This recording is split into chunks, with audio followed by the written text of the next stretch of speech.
ಭ್ರಷ್ಟಾಚಾರ, ಸುಲಿಗೆ, ದುರ್ನಡತೆ ಮುಂತಾದ ಕ್ರಿಮಿನಲ್ ಪ್ರಕರಣಗಳಲ್ಲಿ ಸಿಲುಕಿರುವ ಲೋಕಾಯುಕ್ತ ಎಡಿಜಿಪಿ ಎಂ ಚಂದ್ರಶೇಖರ್ ಅವರನ್ನು ಸೇವೆಯಿಂದ ಅಮಾನತುಗೊಳಿಸಿ ಅವರ ವಿರುದ್ಧ ಸೂಕ್ತ ಕಾನೂನು ಕ್ರಮ ತೆಗೆದುಕೊಳ್ಳುವಂತೆ ರಾಜ್ಯ ಯುವ ಜೆಡಿಎಸ್ ಉಪಾಧ್ಯಕ್ಷ ಚಿನ್ನಸ್ವಾಮಿ ಆಗ್ರಹಿಸಿದರು. ತಾಲೂಕು ಜೆಡಿಎಸ್ ಅಧ್ಯಕ್ಷ ಬಿ ನಾಗರಾಜು ಅಧ್ಯಕ್ಷತೆಯಲ್ಲಿ ಪ್ರತಿಭಟನೆಯನ್ನು ಆಯೋಜಿಸಲಾಗಿದೆ. ಕರ್ನಾಟಕ ರಾಜ್ಯದ ಮುಖ್ಯಮಂತ್ರಿ ಸಿದ್ದರಾಮಯ್ಯ ಹಾಗೂ ಉಪಮುಖ್ಯಮಂತ್ರಿ ಈ ಕ್ಷೇತ್ರದ ಶಾಸಕ ಡಿಕೆ ಶಿವಕುಮಾರ್ ಮೂಡ ಹಗರಣ ಹಾಗೂ ಲೋಕಾಯುಕ್ತ ಎಡಿಜಿಪಿ ಎಂ ಚಂದ್ರಶೇಖರ್ ಆರೋಪದ ನೈತಿಕತೆ ಹೊತ್ತು ಕೂಡಲೇ ರಾಜೀನಾಮೆ ನೀಡಬೇಕು. Lokayukta ADGP M Chandrashekar press ನೋಟ್ನಲ್ಲಿ ಅಸಂಬದ್ಧ ಹೇಳಿಕೆ ನೀಡಿದ್ದಾರೆ. ಕೂಡಲೇ ರಾಜೀನಾಮೆ ನೀಡಬೇಕು. ಇಲ್ಲದಿದ್ದರೆ ಕೇಂದ್ರ ಸರ್ಕಾರ ಮಧ್ಯ ಪ್ರವೇಶಿಸಿ ಅಧಿಕಾರಿಯ ವಿರುದ್ಧ ಸೂಕ್ತ ಕಾನೂನು ಕ್ರಮ ಕೈಗೊಳ್ಳಬೇಕು ಎಂದರು. ಅಧಿಕಾರಿಯು ರಾಜ್ಯ ಸರ್ಕಾರದ ಕೈಗೊಂಬೆಯಾಗಿ ವರ್ತಿಸುತ್ತಿದ್ದು, ಇವರ ವಿರುದ್ಧ ರಾಜ್ಯಪಾಲರಿಗೆ ದೂರು ನೀಡಲಾಗುವುದು. ಮೂಡ ಹಗರಣದಲ್ಲಿ ಮುಖ್ಯಮಂತ್ರಿ ಸಿದ್ದರಾಮಯ್ಯನವರ ಪತ್ನಿ ಶ್ರೀಮತಿ ಪಾರ್ವತಮ್ಮನವರು ಪಡೆದಿರುವ 14 ನಿವೇಶನಗಳನ್ನು ಸರ್ಕಾರಕ್ಕೆ ಹಿಂತಿರುಗಿಸಲು ಪತ್ರ ಬರೆದಿದ್ದಾರೆ. ತಮ್ಮ ತಪ್ಪನ್ನು ಅವರು ಒಪ್ಪಿಕೊಂಡಿದ್ದಾರೆ ಎಂಬುದನ್ನು ಇದು ಸಾಬೀತುಪಡಿಸುತ್ತದೆ. ಸಿದ್ದರಾಮಯ್ಯನವರಿಗೆ ನೈತಿಕತೆ ಇದ್ದರೆ ಕೂಡಲೇ ರಾಜೀನಾಮೆ ನೀಡಿ ತನಿಖೆಗೆ ಸಹಕರಿಸಬೇಕೆಂದು ಒತ್ತಾಯಿಸಿದರು. ರಾಜ್ಯ ಸರ್ಕಾರವು ಸರ್ಕಾರಿ ಅಧಿಕಾರಿಗಳನ್ನು ಸರ್ಕಾರದ ಕೈಗೊಂಬೆಗಳನ್ನಾಗಿಸಿಕೊಂಡಿದೆ. ಎಡಿಜಿಪಿಯನ್ನು ಸೇವೆಯಿಂದ ಅಮಾನತುಪಡಿಸಿ ಕಾನೂನು ಕ್ರಮ ಕೈಗೊಳ್ಳದಿದ್ದರೆ ಮುಂದಿನ ದಿನಗಳಲ್ಲಿ ರಾಜ್ಯಾದ್ಯಂತ ಉಗ್ರ ಹೋರಾಟ ಮಾಡುವುದಾಗಿ ಈ ಸಂದರ್ಭದಲ್ಲಿ ತಿಳಿಸಿದರು. ತಾಲೂಕು ಜೆಡಿಎಸ್ ಅಧ್ಯಕ್ಷ ಬಿ ನಾಗರಾಜ್ ಮಾತನಾಡಿ, ಈ ರಾಜ್ಯ ಕಂಡ ಜನಪ್ರಿಯ ಮಾಜಿ ಮುಖ್ಯಮಂತ್ರಿ ಎಚ್. ಡಿ. ಕುಮಾರಸ್ವಾಮಿಯವರನ್ನು ಒಬ್ಬ ಐಪಿಎಸ್ ಅಧಿಕಾರಿ ಕೇವಲವಾಗಿ ಮಾತನಾಡಿರುವುದು ಅವರ ತಪ್ಪು ನಡವಳಿಕೆಯಾಗಿದೆ. ಈ ಹೇಳಿಕೆಗೆ ರಾಜ್ಯ ಸರ್ಕಾರವು ಪ್ರಚೋದನೆಯನ್ನು ನೀಡುತ್ತಿದೆ. ಇದು ಖಂಡನೀಯ ಎಂದು ಆಕ್ರೋಶ ವ್ಯಕ್ತಪಡಿಸಿದರು. ಈ ರಾಜ್ಯ ಸರ್ಕಾರಕ್ಕೆ ಧಿಕ್ಕಾರವಿರಲಿ. ಒಬ್ಬ ಕಳ್ಳ ಅಧಿಕಾರಿ ಕೇಂದ್ರ ಮಂತ್ರಿಗೆ ಈ ರೀತಿಯ ಹೇಳಿಕೆ ನೀಡಿರುವುದರಿಂದ ಕಾಂಗ್ರೆಸ್ ಸರ್ಕಾರದ ವಿರುದ್ಧ ಹಾಗೂ ಐಪಿಎಸ್ ಅಧಿಕಾರಿ ಚಂದ್ರಶೇಖರ್ ವಿರುದ್ಧ ಪ್ರತಿಭಟನೆಯನ್ನು ಹಮ್ಮಿಕೊಳ್ಳಲಾಗಿದೆ. ಐಪಿಎಸ್ ಅಧಿಕಾರಿಯನ್ನು ಕೂಡಲೇ ಸೇವೆಯಿಂದ ಅಮಾನತುಪಡಿಸಿ ನಿಷ್ಪಕ್ಷಪಾತ ತನಿಖೆ ನಡೆಸಿ ಕಾನೂನು ಕ್ರಮ ತೆಗೆದುಕೊಳ್ಳುವಂತೆ ಆಗ್ರಹಿಸಿದರು. ಜೆಡಿಎಸ್ ತಾಲೂಕು ಮಹಿಳಾ ಅಧ್ಯಕ್ಷೆ ಶೋಭಾ ಮಾತನಾಡಿ, ಸಿದ್ದರಾಮಯ್ಯನವರ ಸರ್ಕಾರ ಹಗರಣಗಳ ಸರ್ಕಾರವಾಗಿದೆ. ರಾಜ್ಯದಲ್ಲಿ ಅವರ ಆಡಳಿತ ಅವಧಿಯಲ್ಲಿ ಇದುವರೆಗೂ ಅಭಿವೃದ್ಧಿ ಕೆಲಸಗಳು ಶೂನ್ಯವಾಗಿದೆ. ಕೇಂದ್ರದಲ್ಲಿ ಮಾಜಿ ಮುಖ್ಯಮಂತ್ರಿ ಎಚ್. ಡಿ. ಕುಮಾರಸ್ವಾಮಿ ಅವರು ಉನ್ನತ ಸ್ಥಾನದ ಮಂತ್ರಿ ಪದವಿಯನ್ನು ಅಲಂಕರಿಸಿದ್ದಾರೆ. ಅವರ ಪದವಿಯನ್ನು ಸಹಿಸಲಾಗದ ಕಾಂಗ್ರೆಸ್ ಸರ್ಕಾರ ಈ ರೀತಿಯ ಹುನ್ನಾರಗಳನ್ನು ನಡೆಸುತ್ತಿದೆ ಎಂದು ಆರೋಪ ಮಾಡಿದರು.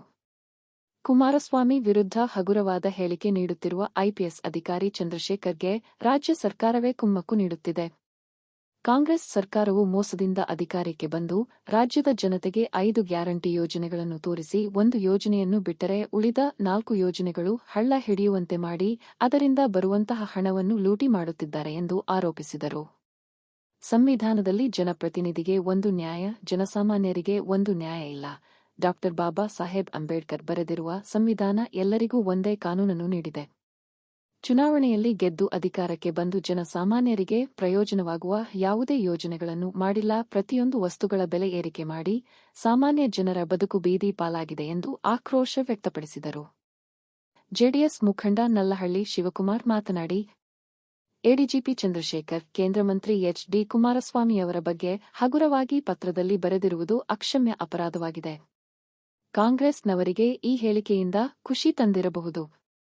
ಇಂತಹ ಹೇಳಿಕೆಗಳು ಮುಂದೊಂದು ದಿನ ನಿಮಗೂ ತಿರುಗುಬಾಣವಾಗಬಹುದು. ಎಚ್ಚರಿಕೆಯಿಂದಿರಿ ಎಂದು ಹೇಳಿದರು. ಮುಂದೆ ಕಾಂಗ್ರೆಸ್ ಸರ್ಕಾರದ ಅವಧಿಯಲ್ಲಿ ಯಾವ ಅಧಿಕಾರಿಗಳು ಯಾರಿಗೂ ಇಂತಹ ಹೇಳಿಕೆಗಳನ್ನು ನೀಡಬಾರದು. ಅಂತಹವರ ವಿರುದ್ಧ ಸರ್ಕಾರ ಗಮನಹರಿಸಿ ಕ್ರಮ ಕೈಗೊಳ್ಳಬೇಕು ಎಂದು ಖಂಡಿಸಿದರು.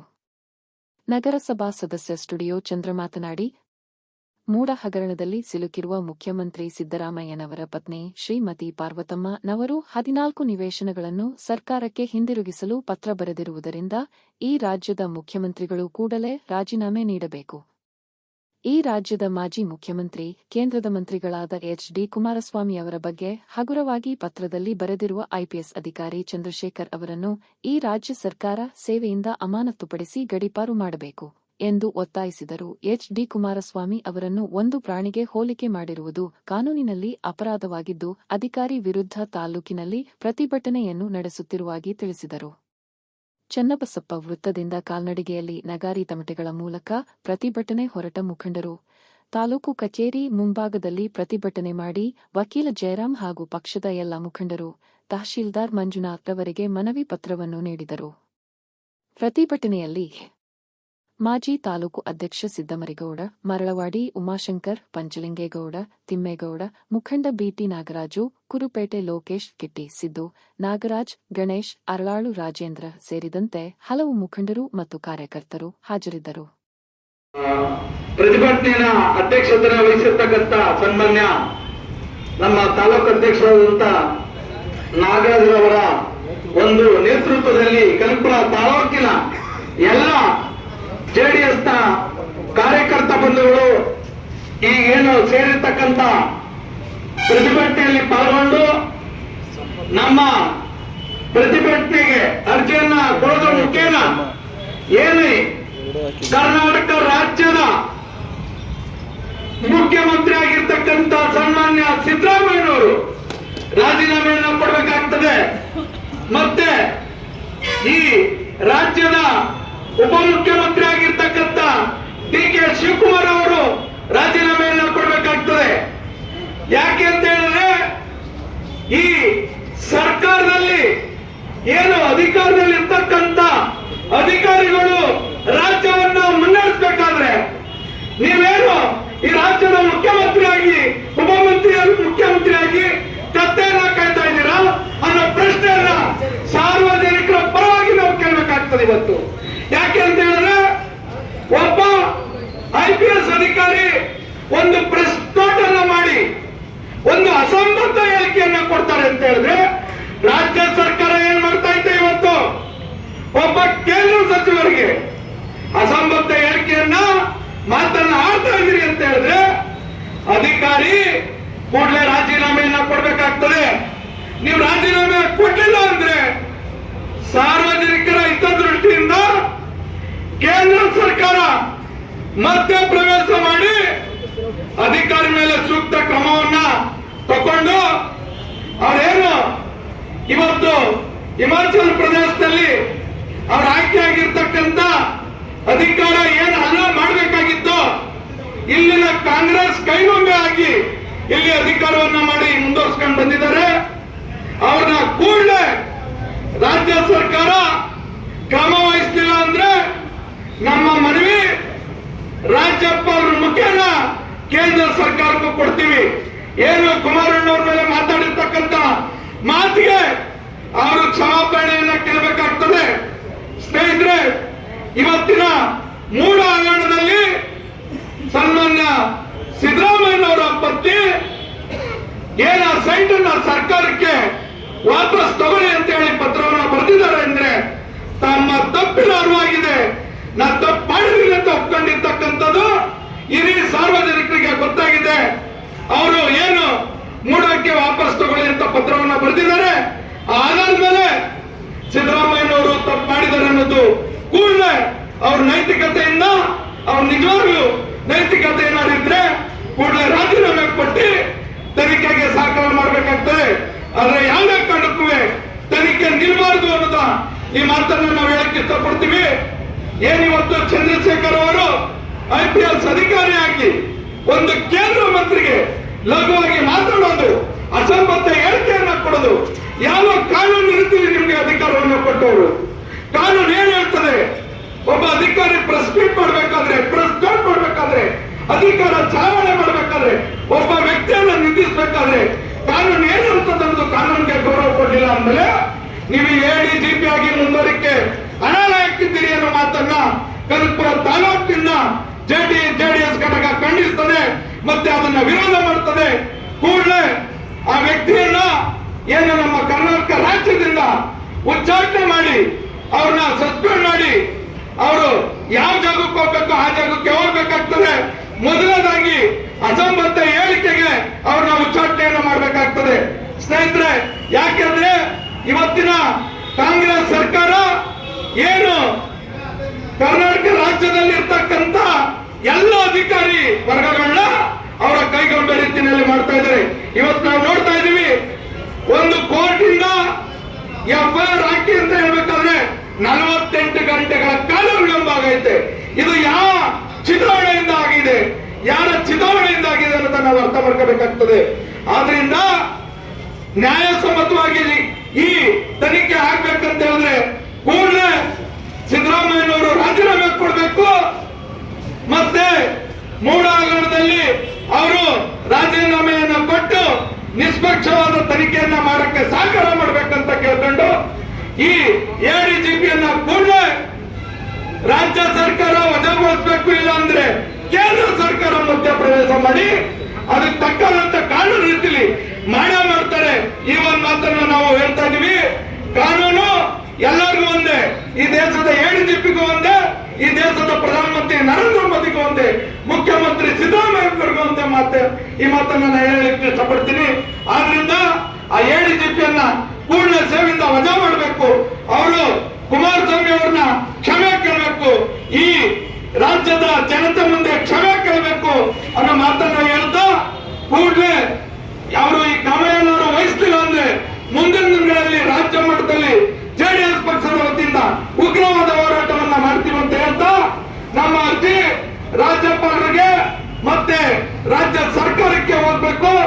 ಈ ಕೂಡಲೇ ತಾಲೂಕ್ ಆಫೀಸಿಂದ ನಮ್ಗೆ ಒಂದು ಇನ್ಸೂರೆನ್ಸ್ ಮಾಡಿಕೊಟ್ಟು ಆ ಕಳಿಸಿರ್ತಕ್ಕಂಥ ನಂಬರ್ ಕೊಡ್ಬೇಕು, ಅದನ್ನ ಫಾಲೋ ಮಾಡಿ ಮುಂದಿನ ದಿನಗಳಲ್ಲಿ ಏನ್ ಮಾಡ್ಬೇಕಂತ ಹೇಳಿ ನಮ್ಮ ರಾಜ್ಯ ಸರ್ಕಾರವನ್ನ ಕಿತ್ತೊಗೆಯೋದಕ್ಕೆ ನಮ್ಮ ರಾಜ್ಯ ಪಕ್ಷದ ಅಧ್ಯಕ್ಷರು ಮತ್ತೆ ರಾಷ್ಟ್ರೀಯ ಅಧ್ಯಕ್ಷರಾದಂತ ಸನ್ಮಾನ್ಯ ದೇವೇಗೌಡರು ನೇತೃತ್ವದಲ್ಲಿ ಮುಂದಿನ ಹೋರಾಟವನ್ನ ನಾವು ಮಾಡ್ತೀವಿ ಅಂತ ಹೇಳ್ತಾ ನನ್ಗೊಂದೆರಡು ಮಾತಾಡೋ ಅವಕಾಶ ಕೊಟ್ಟ ತಮ್ಮೆಲ್ಲರಿಗೂ ವಂದಿಸಿ ನನ್ನ ಮಾತನ್ನ ಮುಗಿಸ್ತಾ ಇದ್ದೇನೆ. ಜೈ ಹಿಂದ್ ಜೈ ಭಾರತ್. ಇದು ಬಂದಿರ್ತಕ್ಕಂಥ ನಗರಸಭಾ ಸದಸ್ಯ ಇರ್ಬೋದು, ಗ್ರಾಮ ಪಂಚಾಯತಿ ಸದಸ್ಯ ಇರ್ಬೋದು, ತಾಲೂಕು ಪಂಚಾಯತಿ ಮಾಜಿ ಸದಸ್ಯ ಇರ್ಬೋದು, ಜಿಲ್ಲಾ ಪಂಚಾಯತಿ ಮಾಜಿ ಸದಸ್ಯ ಇರ್ಬೋದು, ಎಲ್ಲ ನಮ್ಮ ತಾಲೂಕಿನ ಹಿರಿಯ ಮುಖಂಡರು ಕಾರ್ಯಕರ್ತರು ಇವತ್ತು ಬಂದು ಏನೊಂದು ಕುಮಾರಸ್ವಾಮಿ ಅವರ ಅವರಾಗಿ ಮಾತಾಡಿರುವಂತ IPS ಆಫೀಸ್ ವಿರುದ್ಧವಾಗಿ ಸಿದ್ದರಾಮಯ್ಯ ವಿರುದ್ಧವಾಗಿ ನಮ್ಮ ಮುಖಂಡರು ಬಂದು ಎಲ್ಲ ಒತ್ತಡ ಕೊಟ್ಟಿದ್ದಾರೆ.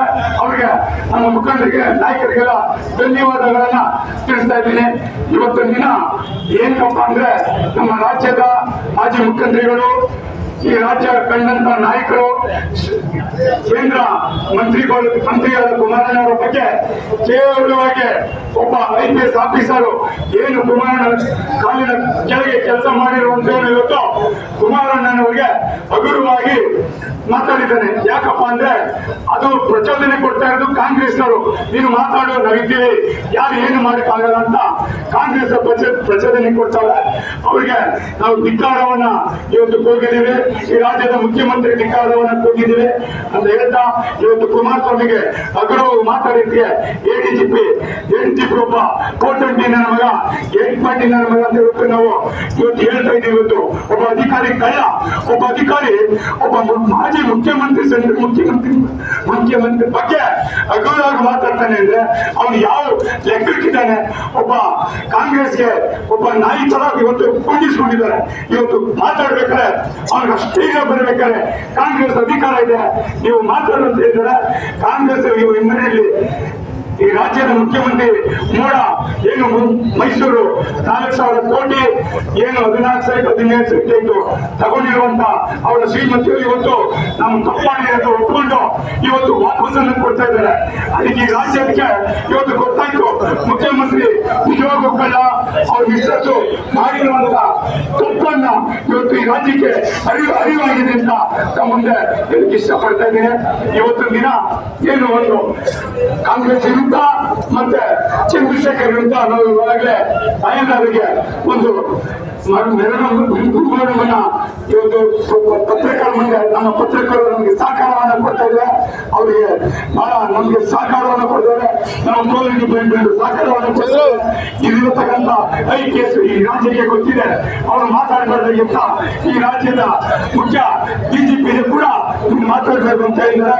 ಇದು ಮಾತಾಡಕ್ಕೆ ಎಲ್ಲ ಅವಕಾಶ ಪಡೆದು ಬಂದಿರ್ತ ಕಾಂಗ್ರೆಸ್ಗೆ ಸರ್ಕಾರ ಮುಖ್ಯಮಂತ್ರಿ ರಾಜೀನಾಮೆ ಕೊಡಲಿಕ್ಕೆ ಅಂತ ಹೇಳ್ತಾ ನಿಮ್ಮೆಲ್ಲರ ಮುಂದೆ ಹೇಳ್ತಾ ನಾಗರಾಜನವರು ಈ ಸ್ಟ್ರೈಕ್ ನ ಅಧ್ಯಕ್ಷತೆಯನ್ನು ವಹಿಸಿ ನಮ್ಮೆಲ್ಲ ಇಲ್ಲಿ ಕರ್ತವ್ಯವಿದ್ದಾರೆ, ಅವರಿಗೆ ಧನ್ಯವಾದಗಳು.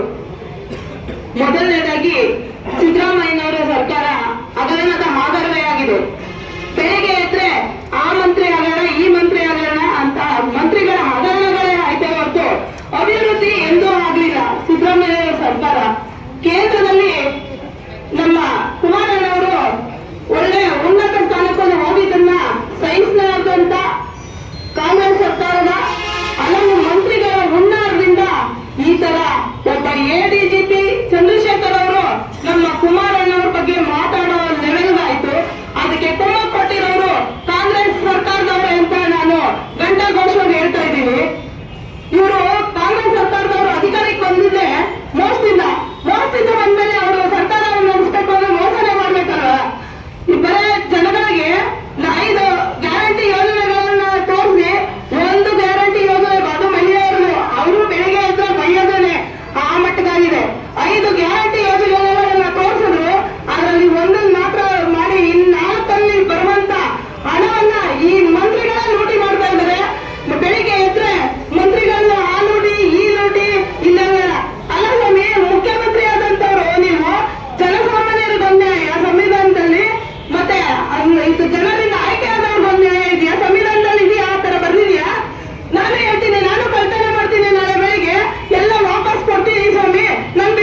ನೇತೃತ್ವದಲ್ಲಿ ನಮ್ಮ ಪಕ್ಷದ ಕಾರ್ಯಕರ್ತರು ಮುಖಂಡರು ಎಡಿಪಿ ಚಂದ್ರಶೇಖರ್ ವಿರುದ್ಧ ಪ್ರತಿಭಟನೆಗೆ ಪಾಲ್ಗೊಂಡಿರೋದಕ್ಕೆ ನಿಮ್ಮೆಲ್ಲರಿಗೂ ಧನ್ಯವಾದಗಳು. ಈಗಾಗಲೇ ನಮ್ಮ ಮುಖಂಡರುಗಳು ನಿಮ್ಗಾಗಲೇ ತಿಳಿಸಿ ಮಾತಾಡಿದ್ದಾರೆ. ಎಡಿಪಿ ಚಂದ್ರಶೇಖರ್ ಅವರು ಒಬ್ಬ ಸೆಂಟ್ರಲ್ ಮಂತ್ರಿ ಅಂತವರಿಗೆ ಈ ರೀತಿಯ ಒಬ್ಬ ಅಧಿಕಾರಿಯಾಗಿ ಮಾತಾಡಿರುವುದು ಖಂಡನೀಯ. ಆದರೆ ಕಾಂಗ್ರೆಸ್ ಸರ್ಕಾರ ಇವತ್ತು ಈ ಎಡಿಪಿ ಚಂದ್ರಶೇಖರ್ ಅವರು ಕುಮಾರಸ್ವಾಮಿ ಅವರ ಬಗ್ಗೆ ಹೇಳಿರುವಂತಹ ಮಾತಿಗೆ ಖುಷಿಯಾಗಿರ್ಬೋದು. ಆದ್ರೆ ಇದೇ ಅಧಿಕಾರಿ ಕಾಂಗ್ರೆಸ್ ಮಂತ್ರಿಗಳಿಗೆ ಯಾವತ್ತು ತಿರುಗಿಬಿಡ್ತಾರೆ ಇರೋದು ಕಾಂಗ್ರೆಸ್ ಸರ್ಕಾರಕ್ಕೆ ಅರಿವಿರಬೇಕು. ಯಾರೇ ಆಗಲಿ ರಾಜಕಾರಣದಲ್ಲಿ ಒಂದು ಮಟ್ಟಕ್ಕೆ ಬೆಳೆದು ನಮ್ಮ ನಾಯಕರಾದ ಕುಮಾರಣ್ಣವರು ಕರ್ನಾಟಕ ರಾಜ್ಯ ಜನತಾ ಪಕ್ಷದ ಅಧ್ಯಕ್ಷರಾಗಿ ಉಕ್ಕು ಮತ್ತು ಭಾರಿ ಕೈಗಾರಿಕೆ ಸಚಿವರಾಗಿರುವಂತ ಇಂಥ ಮಂತ್ರಿಗೆ ಈ ಚಂದ್ರಶೇಖರ್ ಈ ರೀತಿ ಹೇಳ್ತಾರೆ ಅಂದ್ರೆ ಇನ್ನು ಸಾಮಾನ್ಯ ವರ್ಗದ ಜನಕ್ಕೆ ಯಾವ ರೀತಿ ಅವರು ನಡ್ಕೋಬಹುದು, ಮುಂದೆ ಯಾವ ಅಧಿಕಾರಿಗಳು ಈ ರೀತಿ ಆಗದ ರೀತಿಯಲ್ಲಿ ಕಾಂಗ್ರೆಸ್ ಸರ್ಕಾರ ಎಚ್ಚೆತ್ತು ಕ್ರಮ ವಹಿಸಬೇಕು. ಇದನ್ನು ನಾವು ಖಂಡಿಸ್ತಾ ಇದ್ದೀವಿ. ಈಗ ನಾವೆಲ್ಲ ಇಲ್ಲಿ ಸೇರಿ ತಾಲೂಕು ಆಫೀಸ್ ದಂಡಾಧಿಕಾರಿಗಳಿಗೆ ನಾವು ಅರ್ಜಿ ಕೊಟ್ಟು ರಾಜ್ಯಪಾಲ ಮುಖಾಂತರ ರಾಷ್ಟ್ರಪತಿಗೆ ತಲುಪುವಂತದ್ದು. ಅವ್ರನ್ನ ಕಾಂಗ್ರೆಸ್ ಪಕ್ಷ ಸಸ್ಪೆಂಡ್ ಮಾಡಿದಂತ ಕಾಲದಲ್ಲಿ ನಾವು ಕರ್ನಾಟಕ ರಾಜ್ಯದಲ್ಲಿ ಉಗ್ರ ಹೋರಾಟ ಮಾಡ್ತೀವಿ. ನಮ್ಮ ಪಕ್ಷದ ವತಿಯಿಂದ ನಮ್ಮ ಕಾರ್ಯಕರ್ತರು ಮುಖಂಡರು ಈ ಸ್ಟ್ರೈಕ್ ಭಾಗವಹಿಸಿದ್ದಕ್ಕೆಲ್ಲರಿಗೂ ನನ್ನ ಧನ್ಯವಾದಗಳು ಹೇಳಿ ನಾನು ಮಾತು ಮುಗಿಸ್ತಾ ಇದ್ದೀನಿ. ಪಕ್ಷಕ್ಕೆ ಎಚ್ ಡಿ ದೇವೇಗೌಡರಿಗೆ, ಕುಮಾರಣ್ಣಗೆ, ಭಾರತ್ ಮಾತಾಕಿ ಬಂಧುಗಳೇ, ಹಿಂಗ್ ಮುಂದೆ ನಿಂತ್ಕೊಂಡು ಮಾತಾಡಿ ಸರ್, ಬ್ಯಾಗ್ ತೋರಿಸ್ಬಿಡಿ ದಯವಿಟ್ಟು. ಬಂಧುಗಳೇ, ಏನು ಈ ದಿವಸ ನಡೀತಾ ಇರುವಂತ ಪ್ರತಿಭಟನೆಗೆ ನಮ್ಮ ಪಕ್ಷದ ಅಧ್ಯಕ್ಷರಾದಂತಹ ಬಿ ನಾಗರಾಜ್ರವರ ನೇತೃತ್ವದಲ್ಲಿ ನಡೀತಿರುವಂತಹ ಬೃಹತ್ ಪ್ರತಿಭಟನೆಗೆ ಆಗಮಿಸಿರುವಂತಹ ಎಲ್ಲ ನಮ್ಮ ಪಕ್ಷದ ಮಾಧ್ಯಮ ಮಿತ್ರರಿಗೆ ತುಂಬ ಹೃದಯದ ಸ್ವಾಗತವನ್ನು ಬಯಸ್ತಾ, ಪೊಲೀಸ್ ಅಧಿಕಾರಿಗಳಿಗೆ ತುಂಬ ಹೃದಯದ ಸ್ವಾಗತವನ್ನು ಬಯಸ್ತಾ, ಏನು ಈ ದಿವಸ ಪ್ರತಿಭಟನೆ ಉದ್ದೇಶ ಏನಪ್ಪಾ ಅಂದ್ರೆ, ಮೂಡ ಹಗರಣದಲ್ಲಿ ನಿನ್ನೆ ರಾತ್ರಿ ಏನ್ ಸಿದ್ದರಾಮಯ್ಯನವರ ಶ್ರೀಮತಿಯವರು 14 ಸೈಟ್ಗಳನ್ನ ಮೂಡಗೆ ವಾಪಸ್ ಕೊಡ್ತೀನಿ ಅಂತ ಹೇಳಕ್ಕೆ ಒಪ್ಕೊಂಡಿರೋದ್ರಿಂದ, ಅವರು ಮಾಡಿರೋ ತಪ್ಪನ್ನು ಒಪ್ಕೊಂಡಿರೋದ್ರಿಂದ ಅವರು ಕೂಡಲೇ ಮುಖ್ಯಮಂತ್ರಿ ಸ್ಥಾನಕ್ಕೆ ಸಿದ್ದರಾಮಯ್ಯ ರಾಜೀನಾಮೆ ಕೊಡಬೇಕು ಎಂದು ಈ ರಾಜ್ಯದ ಮಾಜಿ ಮುಖ್ಯಮಂತ್ರಿಗಳು, ಕೇಂದ್ರದ ಸಚಿವರು, ನಮ್ಮ ನಿಮ್ಮೆಲ್ಲ ನೆಚ್ಚಿನ ನಾಯಕರು, ನಮ್ಮ ಪಕ್ಷದ ರಾಜ್ಯ ಅಧ್ಯಕ್ಷರಾದಂಥ ಕುಮಾರಸ್ವಾಮಿ ಅವರ ಬಗ್ಗೆ ಹಗುರವಾಗಿ ಮಾತನಾಡುವಂತ, ಯಾವುದೋ ರಾಜ್ಯದಿಂದ ಬಂದು ಕೋಟ್ಯಾಂತರ ರೂಪಾಯಿ ಆಸ್ತಿಯನ್ನ ಮಾಡಿ ಸುಮಾರು 25 ಕೋಟಿಗೂ ಅಧಿಕ ಮನೆಯನ್ನು ಕಟ್ಟಿಕೊಂಡು ರಾಜಕಾಲುವೆಯಲ್ಲಿ ಜೀವನವನ್ನು ನಡೆಸುತ್ತಿರುವಂತ ಲೋಕಾಯುಕ್ತ ಎಡಿಜಿಪಿ ಚಂದ್ರಶೇಖರ್ ವಿರುದ್ಧ ಇವತ್ತು ಬೃಹತ್ ಪ್ರತಿಭಟನೆಯನ್ನು ಮಾಡ್ತಾ ಇದ್ದೇವೆ. ದಯಮಾಡಿ ಅವರನ್ನ ಈ ರಾಜ್ಯ ಸರ್ಕಾರ ಇಲ್ಲ ರಾಜ್ಯಪಾಲರು ದಯಮಾಡಿ ಕೂಡಲೇ ಅವ್ರನ್ನ ಆ ಕೆಲಸದಿಂದ ಉಚ್ಚಾಟನೆ ಮಾಡಬೇಕು, ಇಲ್ಲಾಂದ್ರೆ ಅವ್ರನ್ನ ಗಡಿಪಾರು ಮಾಡಬೇಕು. ಬಂಧುಗಳೇ, ಈ ರಾಜ್ಯದ ಒಬ್ಬ ಮುಖ್ಯಮಂತ್ರಿ ಬಡವರ ಬಂದು ಈ ರಾಜ್ಯದ ಬಹಳಷ್ಟು ಬಡವರ ಸೇವೆಯನ್ನು ಮಾಡಿಕೊಂಡು ಬಂದಿರುವಂತ ಈ ಕೇಂದ್ರ ಸಚಿವರಾದ ಕುಮಾರಣ್ಣನವರ ಬಗ್ಗೆ ಒಂದು ಪ್ರಾಣಿಯನ್ನು ಓಡಿಸುವ ರೀತಿಯಲ್ಲಿ ಮಾತನಾಡಿರುವಂತ ಚಂದ್ರಶೇಖರ್ ಅವರ ವಿರುದ್ಧ ಇವತ್ತು ತಾಲೂಕು ಜೆಡಿಎಸ್ ಘಟಕ ಬೃಹತ್ ಪ್ರತಿಭಟನೆಯನ್ನು ಮಾಡುತ್ತಾ ಇದ್ದೇವೆ. ದಯಮಾಡಿ ಎಲ್ಲ ಪಕ್ಷದ ಮುಖಂಡರುಗಳು ಮತ್ತೆ ಸಾರ್ವಜನಿಕರು ಈ ಕಾರ್ಯಕ್ರಮವನ್ನು ಪ್ರತಿಭಟನೆಯನ್ನು ಯಶಸ್ವಿಗೊಳಿಸಿದ್ದೇವೆ. ತಮ್ಮೆಲ್ಲರಿಗೂ ಹೊಂದಿಸ್ತಾ ಈಗ ಸಭೆಯನ್ನು ಕುರಿತು ನಮ್ಮ 5-6 ಜನ ನಮ್ಮ ಪಕ್ಷದ ಮುಖಂಡರುಗಳು ಒಂದು 5-6 ಜನ 5 ನಿಮಿಷ ಮಾತಾಡ್ಬಿಟ್ಟು ನಮ್ಮ ಮೆಮೊರಂ ಏನಿದೆ ಪೊಲೀಸ್ ಇಲಾಖೆ ಮುಖಾಂತರ ತಾಲೂಕು ದಂಡಾಧಿಕಾರಿಗಳಿಗೆ ಸಲ್ಲಿಸ್ತೇವೆ. ನಾವು ಸಲ್ಲಿಸುವಂತ ನಾವೇನ್ ಮೆಮೊರಂ ಇದೆ ದಯಮಾಡಿ ರಾಜ್ಯಪಾಲರಿಗೆ ತೋರಿಸಬೇಕು. ಇದೆಲ್ಲ ತಾಲೂಕು ಕಚೇರಿ ಒಳಗಡೆ ಯಾವುದೋ ಹೇಳಿಕೆ ಮಾತಿಗೆ ತಗೊಂಡು ಗುಂಡಿನೋ ಯಾವುದೋ ಕಸು ಗುಟ್ಟಿಗೆ ಹಾಕುವ ನಮ್ಗೆ ಅಕ್ಲಾಸ್ಮೆಂಟ್ ಕೊಡಬೇಕು ತಹಸೀಲ್ದಾರ್ ಅವರು. ನಾವೇನ್ ಕೊಡ್ತೀವಿ ಅದಕ್ಕೆ ನಮ್ಮ ವಕೀಲರಾದ ಜಯರಾಮ್ ಅವರು ಅಕ್ಲಾಸ್ಮೆಂಟ್ ಇಸ್ಕೋಬೇಕು. ದಯಮಾಡಿ ನಾವೇನು ಕೊಡ್ತಾ ಇದೀವಿ ರಾಜ್ಯಪಾಲರಿಗೆ ಅದನ್ನ ಕೂಡಲೇ ರಾಜ್ಯಪಾಲರಿಗೆ ರವಾನೆ ಮಾಡಬೇಕು ಅಂತ ಹೇಳ್ತಾ, ಈಗ ಸರ್ಕಾರ ಒಬ್ಬ ಪೊಲೀಸ್ ಅಧಿಕಾರಿಯನ್ನ ಯಾವ ರೀತಿ ದುರ್ಬಳಕೆ ಮಾಡಿಕೊಂಡು ಈ ರಾಜ್ಯದಲ್ಲಿ ಆಡಳಿತವನ್ನು ನಡೆಸ್ತಾ ಇದೆ ಅಂತಕ್ಕಂಥದ್ದು ಈ ಚಂದ್ರಶೇಖರ್ ಮೂಲಕ ಗೊತ್ತಾಗ್ತದೆ. ಈ ಚಂದ್ರಶೇಖರ್ ಅವರು ಒಂದು ಪತ್ರವನ್ನು ಬಿಡುಗಡೆ ಮಾಡಿ ಮಾನ್ಯ ಕುಮಾರಣ್ಣವರನ್ನ ಅವಹೇಳನ ಮಾಡಿ ಅಲ್ಲಿಗೆ ಕುಮಾರಣ್ಣವರನ್ನ ಹೋಲಿಸಿ ಯಾವುದೋ ನಾಟಕಕಾರರ ಹೆಸರನ್ನು ಅದರಲ್ಲಿ ಉಪಯೋಗಿಸಿಕೊಂಡು ಅವರನ್ನು ಅವಹೇಳನ ಮಾಡುವಂತ ಸಂದರ್ಭದಲ್ಲಿ ಕರ್ನಾಟಕ ಸರ್ಕಾರ, ಕರ್ನಾಟಕ ಕಾಂಗ್ರೆಸ್ ಪಕ್ಷ ಅವರನ್ನ ಮುಂದಿಟ್ಟುಕೊಂಡು ಕುಮಾರಸ್ವಾಮಿ ಅವರನ್ನ ಅಳಿತಕ್ಕಂಥ ಕೆಲಸವನ್ನು ಇವತ್ತು ಮಾಡ್ತಾ ಇದ್ದಾರೆ ಅಂತ ಹೇಳಿದ್ರೆ ತಪ್ಪಾಗ್ತದೆ. ಕಾಂಗ್ರೆಸ್ನವರು ಷಡ್ಯಂತ್ರವನ್ನು ಮಾಡಿ ಮೊನ್ನೆ ಕುಮಾರಸ್ವಾಮಿ ಅವರಿಗೆ SIT ಮುಖಾಂತರ ತೊಂದರೆ ಕೊಟ್ಟು ಅವರು ಪಡೆದಿರುವಂತ ಜಾಮೀನನ್ನು ರದ್ದುಗೊಳಿಸೋದಕ್ಕೋಸ್ಕರ ಈ ನಾಟಕವನ್ನು ಆಡ್ತಾ ಇದ್ದಾರೆ ಅಂತಂದ್ರೆ ತಪ್ಪಾಗ್ತದೆ. ADGP ಅವರು ಧೂರ್ತತನದಿಂದ ವರ್ತಿಸಿ ಈ ರಾಜ್ಯ ಕಂಡ ನಾಡು ಕಂಡ ಮಾಜಿ ಮುಖ್ಯಮಂತ್ರಿ ಕೇಂದ್ರ ಸಚಿವರ ಬಗ್ಗೆ ಈ ರೀತಿ ಅವಹೇಳನಕಾರಿಯಾಗಿ ಮಾತಾಡ್ತಕ್ಕಂಥದ್ದು ಕ್ಷಮಾರ್ಹವಲ್ಲ.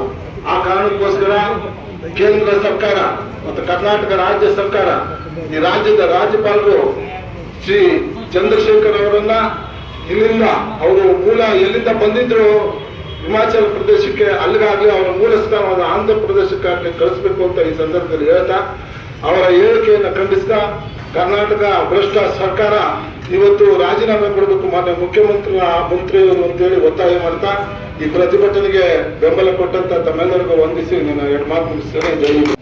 ರಾಜ್ಯ ಜೆಡಿಎಸ್ ಘಟಕದ ವತಿಯಿಂದ ಮಾನ್ಯ ಕೇಂದ್ರ ಸಚಿವರು ನಮ್ಮೆಲ್ಲರ ನೆಚ್ಚಿನ ನಾಯಕರಾದಂತ ಸನ್ಮಾನ್ಯ ಶ್ರೀ HD ಕುಮಾರಣ್ಣನವರಿಗೆ ಅವಹೇಳನಕಾರಿ ಹೇಳಿಕೆಯನ್ನು ನೀಡಿದಂತ ADGP ಚಂದ್ರಶೇಖರ್ ಅವರ ವಿರುದ್ಧ ಏನಿವತ್ತು ಪ್ರತಿಭಟನೆಗೆ ಕರೆಯನ್ನು ಕೊಟ್ಟಿದ್ವಿ. ಆ ಕರೆಯ ಹೋಗ್ಬಿಟ್ಟು ಇವತ್ತು ನಮ್ಮ ತಾಲೂಕಿನ ಎಲ್ಲ JDS ನ ಘಟಕದ ಎಲ್ಲ ಪದಾಧಿಕಾರಿಗಳು ಕಾರ್ಯಕರ್ತರೆಲ್ಲರೂ ಕೂಡ ಸೇರಿ ಇವತ್ತು ನಾವು ಮಾನ್ಯ ತಹಸೀಲ್ದಾರ್ ಅವರ ಮೂಲಕ ಜಿಲ್ಲೆಯ ಜಿಲ್ಲಾಧಿಕಾರಿಗಳು ಹಾಗೂ ಮಾನ್ಯ ರಾಜ್ಯಪಾಲರ ಕರ್ನಾಟಕ ಸರ್ಕಾರಕ್ಕೆ ಮನವಿಯನ್ನ ಸಲ್ಲಿಸ್ತಾ ಇದ್ದೇವೆ. ಈ ಮನವಿಯಲ್ಲಿರುವಂತ ವಿಚಾರವನ್ನ ಸಭೆಗೆ ಮಂಡಿಸುವ ಮೂಲಕ ನಮ್ಮ ಮನವಿ ಪತ್ರವನ್ನ ಮಾನ್ಯ ತಹಸೀಲ್ದಾರ್ ಅವರಿಗೆ ಸಲ್ಲಿಸಲಿದ್ದೇವೆ. ಸದಾ ನಿಮ್ಮ ಸೇವೆಯಲ್ಲಿ ಪ್ರಜಾ ಭಾರತ ನ್ಯೂಸ್ ವೀಕ್ಷಕರೇ, ಸಾಮಾಜಿಕ ನ್ಯಾಯಕ್ಕಾಗಿ ನಮ್ಮ ಚಾನೆಲ್ ಸಬ್ಸ್ಕ್ರೈಬ್ ಮಾಡಿ, ಶೇರ್ ಮಾಡಿ, ಲೈಕ್ ಮಾಡಿ. ಧನ್ಯವಾದಗಳು.